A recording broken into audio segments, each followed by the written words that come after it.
Hello. I'm going to read today from a very old book published in 1801. It has a very long title. It is called The Magus or Celestial Intelligencer, being a complete system of occult philosophy in 3 books by Francis Barrett.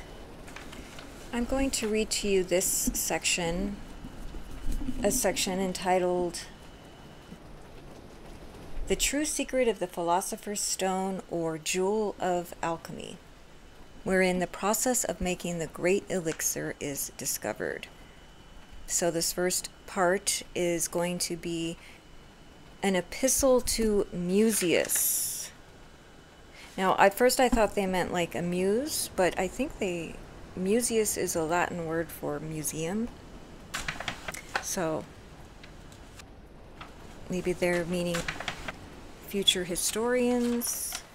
And then the next part is to the reader, and then it gets into a very detailed section, part the first. In this part he goes into an explanation of how all of these other philosophers who were very respected and well regarded have claimed to have created gold. They have claimed to find the Philosopher's Stone, including Hermes Trismegistus, Geber, Artephius, Bacon, Helmont Lolli, and Basil Valentine. And he goes into detail about how they claim to have found the Philosopher's Stone, but that they never give the details of how anybody else can.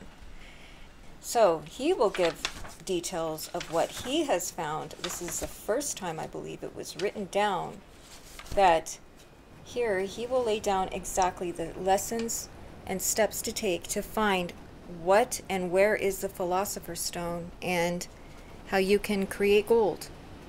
That will be the next section, but first let me read this first part, Epistle to Musaeus. And this is in very old English.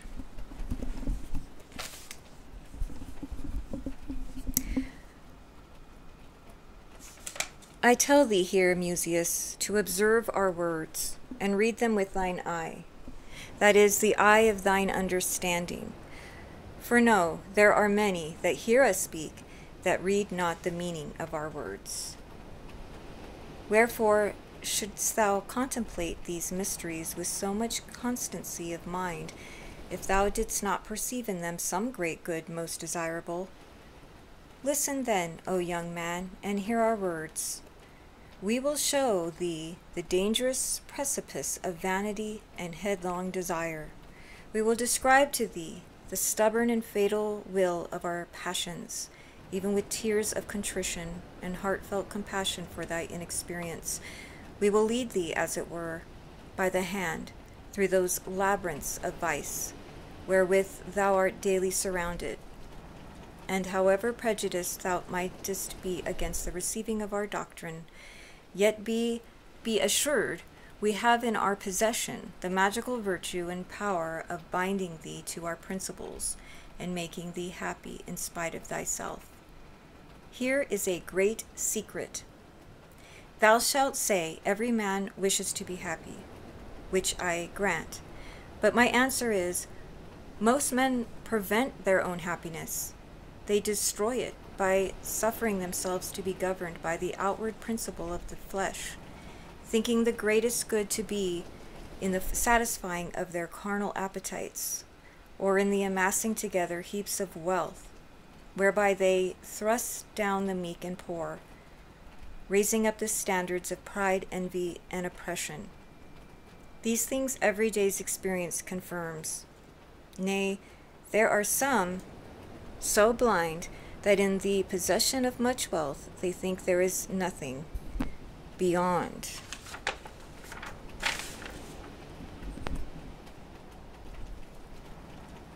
They think there is nothing beyond it, insomuch that they triumph in lust, oppression, revenge, and contumely. But how is it, thou wilt say, that seeing man is a reasonable being, he can possibly give up his government so easily? I say, when man suffers the unreasonable and bestial part to deprave him, then he immediately becomes a slave, and the vilest of slavery is that which deprives man of his social virtues. For then, although in the possession of great worldly things, such as houses, estates, and all other temporal gifts, yet he becomes an immediate instrument to the prince of this world and the powers of darkness, seeing that those riches he inherits are merely given him in this life, to bestow upon others those necessaries and comforts which he himself does not feel the want of, and by which he might, if not blinded by his passions and lusts, secure himself an eternal and incorruptible treasure. But he who possesses treasures without mercy, liberality, bounty, charity, etc., robs the eternal author of all good, of the honor due unto him, and, in short, is working destruction to his own soul. His riches, instead of benefiting himself and others, eventually and finally terminates as a curse. While he lives here, he is a scourge to society. And after he leaves this, it is plain enough pointed out in the New Testament what will be his situation and condition. Therefore, thou young man, that hast but a few years to live, study how to attain the stone we teach of. It will protract the beauty of thy youth, though thou shouldest live for centuries. It will ever supply thee with the means of comforting the afflicted, insomuch that when thou hast attained this truly desirable and most perfect talisman, thy life will become soft and pleasant. No cares, nor corroding pains, no self-torment will ever invade thy mind. Neither shalt thou want the means to be happy, in respect of the possession of the goods of this life, but shalt have abundantly. But how and from what source all this is to proceed, out of what thing or matter thou shalt attain thy wished-for end, the studying of the ensuing treatise will sufficiently show. Thy friend, F.B.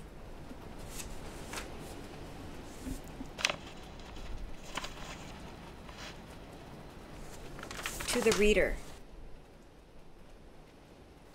Although we do not, in any point of science, arrogate perfection to ourselves, yet something we have attained by dear experience, by diligent labor, and by study, worthy of being communicated, for the instruction of either the licentious libertine or the grave student, the observer of nature. And this our work we concentrated into a focus. It is, as it were, a spiritual essence drawn from a large quantity of matter. For we can say with propriety that this little treatise is truly spiritual and essential to the happiness of man.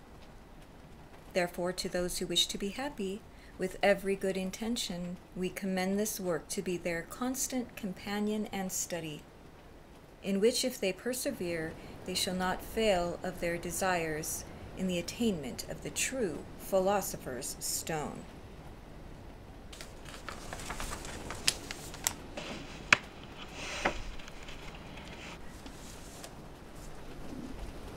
Lesson 1 of the preparation of a man to qualify him for the search of this treasure, and of the first matter prima materia of the stone.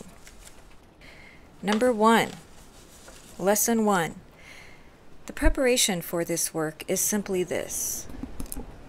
Learn to cast away from thee all vile affections, all levity and inconstancy of mind. Let all thy dealings be free from deceit and hypocrisy. Avoid the company of vain young men. Hate all profligacy and profane speaking. Lesson 2. Keep thine own and thy neighbor's secrets. Court not the favors of the rich. Despise not the poor, for he who does will be poorer than the poorest. Lesson 3. Give to the needy and unfortunate what little thou canst spare. For he that has but little, whatever he spares to the miserable, God shall amply reward him. Lesson 4. Be merciful to those who offend thee, or who have injured thee. For what must that man's heart be, who would take heavy vengeance on a slight offense? Thou shalt forgive thy brother until 70 times 7. And Lesson 5. Be not hasty to condemn the actions of others, lest thou shouldst the next hour fall into the very same error. Despite scandal and tattling, let thy words be few.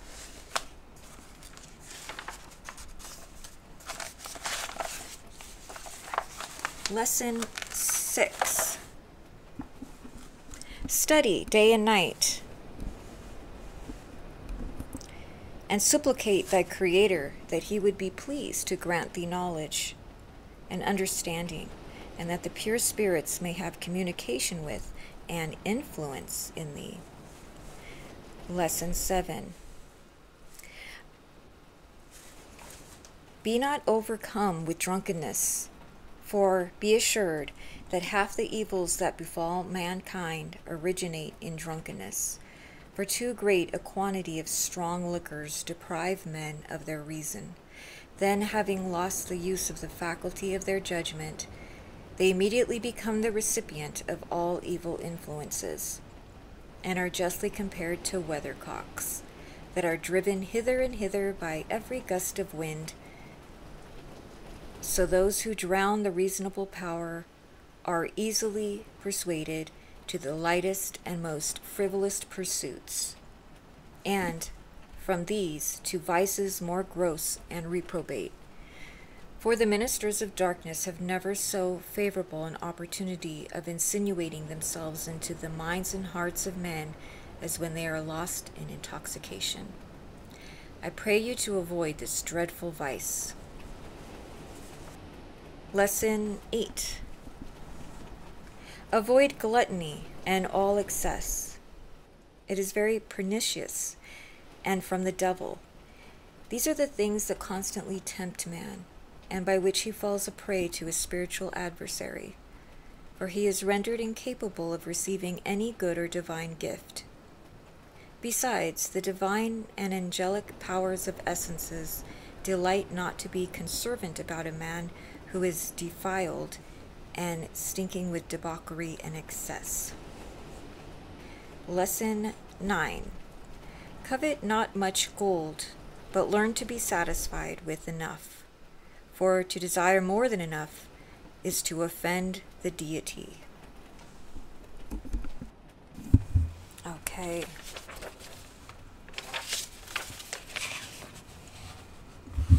And now the main one, Lesson 10.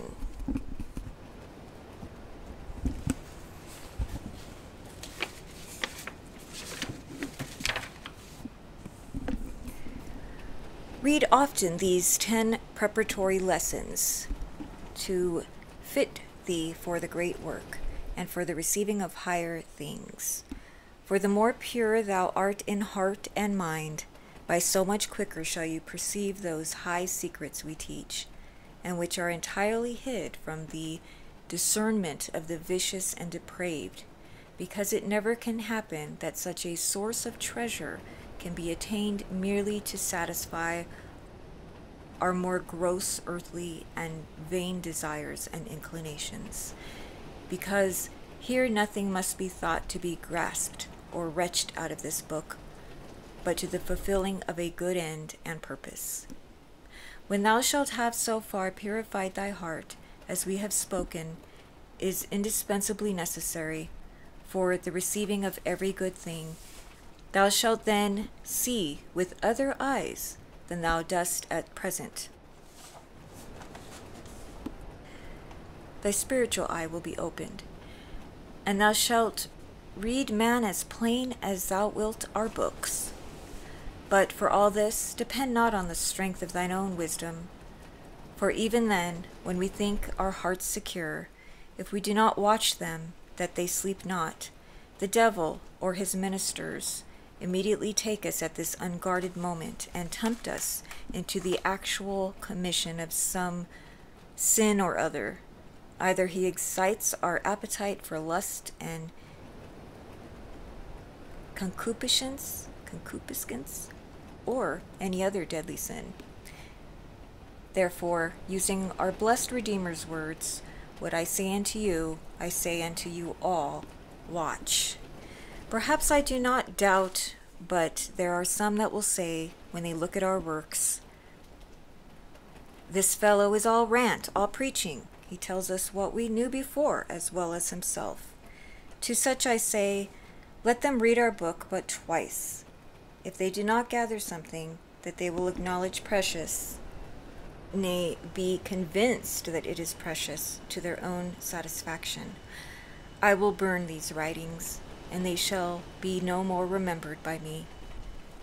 To conclude this part, we say that the first matter, prima materia, Adam brought with him out of paradise and left it as an inheritance to us, his successors. Had he remained in his original purity, he would have been permitted to have used it himself. But the eternal fiat was passed, that he was to earn his bread by the sweat of his brow. Therefore he could not effect what was afterwards performed by some of his offspring.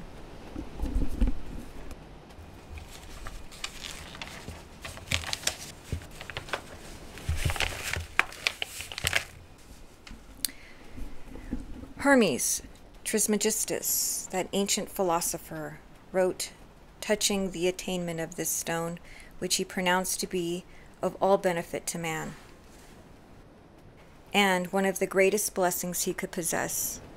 And although his writings contain much of the excellency of truth, being wrapped up in such symbolical figures, it renders them exceedingly difficult to be understood.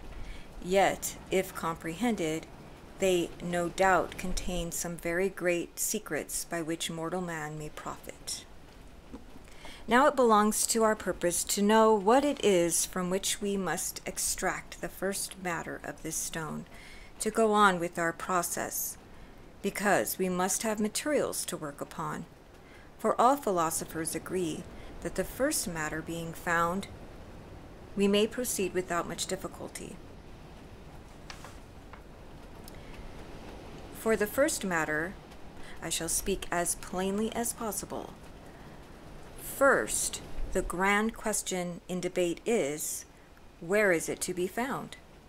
I say, it is to be found in ourselves. We all possess this first matter, from the beggar to the king. Every mother's son carries it about him. And could our ingenious chemists but find a process for the extracting, how well would all their labors be repaid? The next question naturally comes then, how are we to draw or attract the secret matter of the stone out of ourselves? Not by any common means, and yet it is to be drawn into every action, and that by the most simple means, and in a manner that the attaining of the Philosopher's Stone would very soon follow it. I pray you, my friend, look into thyself, and endeavor to find out in what part of thy composition is the prima materia of the lapis philosophorum, or out of what part of thy substance can the first matter of our stone be drawn out. Thou sayest it must either be in the hair, sweat, or excrement. I say, in none of these thou shalt ever be able to find it, and yet thou shalt find it in thyself. Many great philosophers and chemists, whom I have the pleasure to know, affirm that, admitting of the possibility of transmutation, it, the first matter, must be taken from the purest gold. To this I say, it must not, neither has it anything at all to do with extrinsical gold. They will say then that the pure ends of gold may be drawn from gold itself. True, it may so, But then I would ask if they could ever produce more gold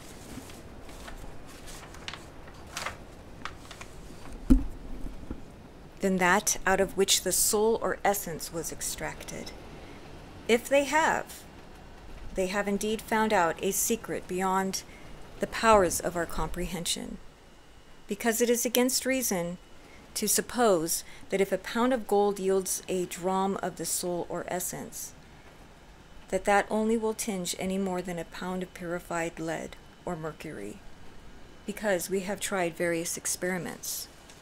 And I have, in some of my first essays, turned both lead and mercury into good gold, but no more than that out of which the soul was extracted.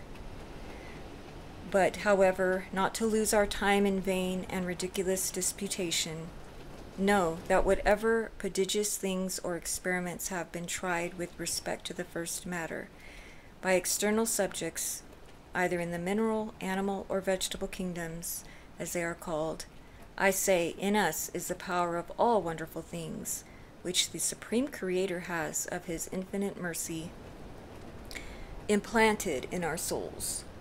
Out of her is to be extracted the first matter, the true agent vive, the mercury of the philosophers, the true ends of gold, viz. A spiritual living gold, or waterish mercury, or first matter, which, by being maturated, is capable of transmuting 1,000 points of impure metal into good and perfect gold, which endure fire, test, or cupel.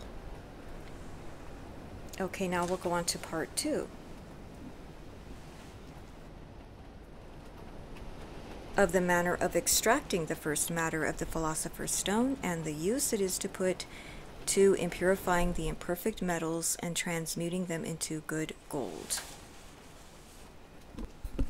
Take the foregoing instructions as thy principal instrument, and know that our soul has the power, when the body is free, as we before said, of any pollution, the heart void of malice and offense. I say, the soul is then a free agent, and has the power, spiritually and magically, to act upon any matter whatsoever. Therefore I said the first matter is in the soul, and the extracting of it is to bring the dormant power of the pure living breathing spirit and eternal soul into act. Note well that every agent has its power of acting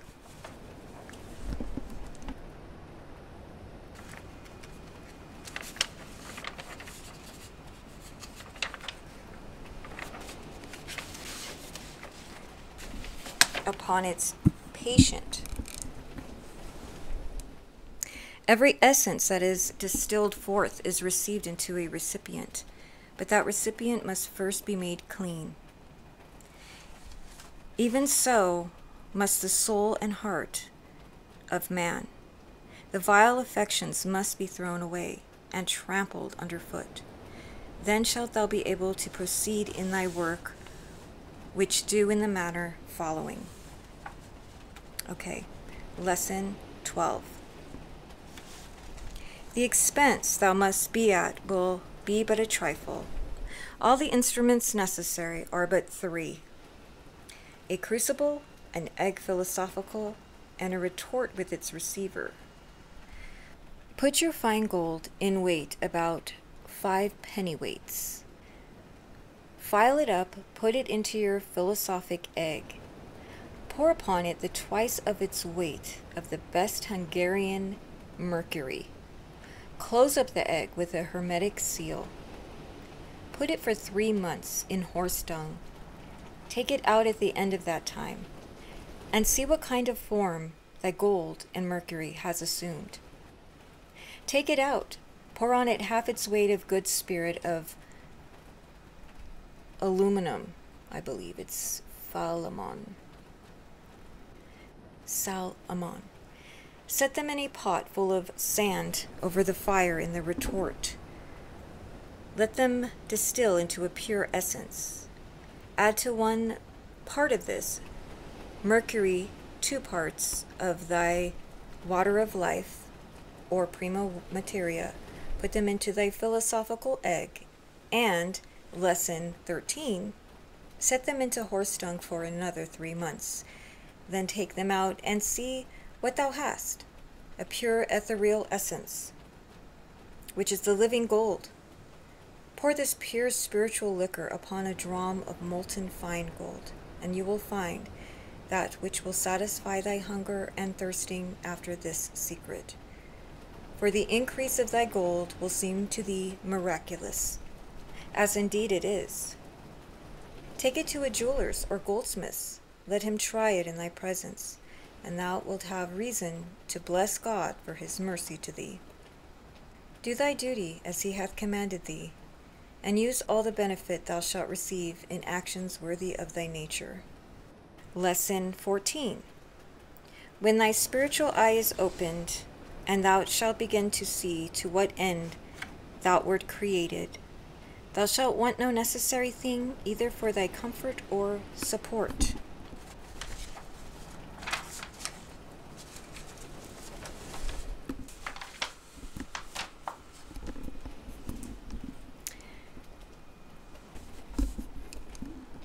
Only keep in the rules we have prescribed in the beginning of this little treatise.